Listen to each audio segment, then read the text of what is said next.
কিন্তু সাংবাদিক প্রবেশে ভয়াবহ রকমের কড়াকড়ি, ভিতরে মানে ছবি নেওয়া বা কোনো ভিডিও করা তো দূর কি বাদ, কারণটা কি? তো যদি দিয়ে থাকে তারা নির্বাচন কমিশনে দিয়ে থাকতে পারে। আমি জানি না বিষয়টা সঠিক মানে কোন বিষয় নিয়ে তারা অভিযোগ বলছে। আমাদের শিক্ষার্থী যারা আজকে ভোট দিতে যাচ্ছে, অধিকাংশ শিক্ষার্থীর জন্য জীবনের প্রথম ভোট, যে কোনো ফরম্যাটেই হোক। তো সেক্ষেত্রে ওদের মধ্যে যে আনন্দ উচ্ছ্বাস, গতকাল রাত থেকে তারা অত্যন্ত চমৎকারভাবে এই ভোটের যে প্রিপারেশন নিচ্ছে, তা আজকে সকালবেলা থেকে সুশৃঙ্খলভাবে অত্যন্ত সুন্দরভাবে তারা ভোট কেন্দ্রে এসেছে এবং সারিবদ্ধভাবে তারা ভোট দেওয়ার জন্য অপেক্ষা করছে এবং ভোট দিচ্ছে। একদম আমাদের ইন টাইমে, কোথাও কোনো কেন্দ্রে আমাদের 1 সেকেন্ড ভোটের দেরি হয়নি, একদম টাইমলি সব কিছু। আমাদের সেটআপ যেটা ছিল আলহামদুলিল্লাহ অত্যন্ত চমৎকার, এবং তারই প্রেক্ষিতে আমরা দেখতে পাচ্ছি যথাযথভাবে সুন্দর পরিবেশে ভোট চলছে। এ ব্যাপারে আপনার না, এ পর্যন্ত আলহামদুলিল্লাহ কোনো ধরনের কোনো অভিযোগ আমাদের কাছে আসেনি। তবে আমরাও সাংবাদিক ভাইদের এবং গোয়েন্দা সংস্থা যারা সবারকেই বলবো যে এখানে তো বিশাল একটা কর্মযজ্ঞ, 30-40 হাজার 30 হাজার, যেখানে প্রায় 30 হাজার ভোটার। আমার মনে হয় যে সেক্ষেত্রে আপনাদেরকেও আমরা সহযোগিতা চাইবো আপনাদের কাছ থেকে। যদি কোথাও আপনারা অ্যানোমালি দেখতে পান আমাদেরকে প্লিজ জানাবেন। ছাত্রদল সমর্থিত ভিপি প্রার্থী মাত্র কথা বললেন আমাদের সঙ্গে, তিনি যে আপনাদের কাছে আনুষ্ঠানিক একটি অভিযোগ জানিয়েছেন বলে আমাদেরকে জানালেন যে জাল ভোট শনাক্তকরণের ক্ষেত্রে তারা এক ধরনের অভিযোগ আপনাদেরকে দিয়েছে। কোনো অভিযোগ পেয়েছেন? এটা হয়তো যদি দিয়ে থাকে তারা নির্বাচন কমিশনে দিয়ে থাকতে পারে। আমি জানি না বিষয়টা সঠিক মানে কোন বিষয় নিয়ে তারা অভিযোগ বলছে।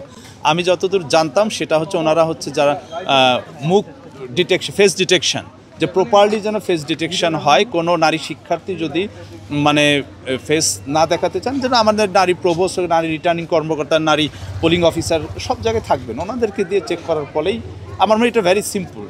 ওনাদের দাবিটা খুব বেশি অযৌক্তিক নয়, আবার এটা কঠিনও নয়, এটা সম্ভব। স্যার আরেকটা প্রসঙ্গ, সেটি হচ্ছে যে আমি ইসমাইল হোসেন সিরাজি যে 2টি হলের যে 2টি কেন্দ্র রয়েছে, কেন্দ্র প্রবেশের ক্ষেত্রে সাংবাদিকরা এখানে সারিবদ্ধ যে লাইন আছে সেই লাইনেই যেতে পারছে না। এখানে সাংবাদিক প্রবেশে ভয়াবহ রকমের কড়াকড়ি, ভিতরে মানে ছবি নেওয়া বা কোনো ভিডিও করা তো দূর কি বাদ, কারণটা কি? না, এটা যদি হয় আমার মনে হয় যে সেটা আমাদের কমিউনিকেশন গ্যাপ হতে পারে। আমরা সবাইকে জানিয়ে দিয়েছি সাংবাদিকরা অবশ্যই যারা ডেজিগনেটেড, যারা অনুমোদিত, তারা ভোট কেন্দ্রে প্রবেশ করতে পারবে।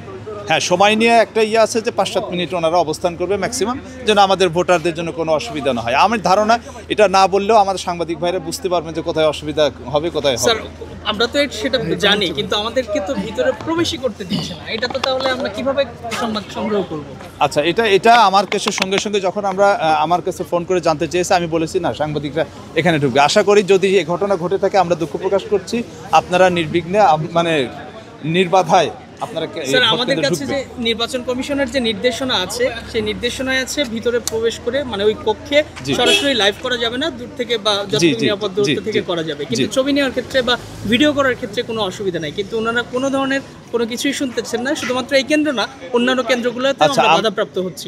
আমরা যদি যেটা হয়ে থাকে সেটা আমার মনে হয় যে কোনো কারণে মেসেজের গ্যাপ হয়েছে। আমি এক্ষুনি আপনাদের সঙ্গে কথা বলা শেষ করে আমি প্রতিটা কেন্দ্রে আমি মেসেজ দিয়ে দিচ্ছি। ওকে, ধন্যবাদ।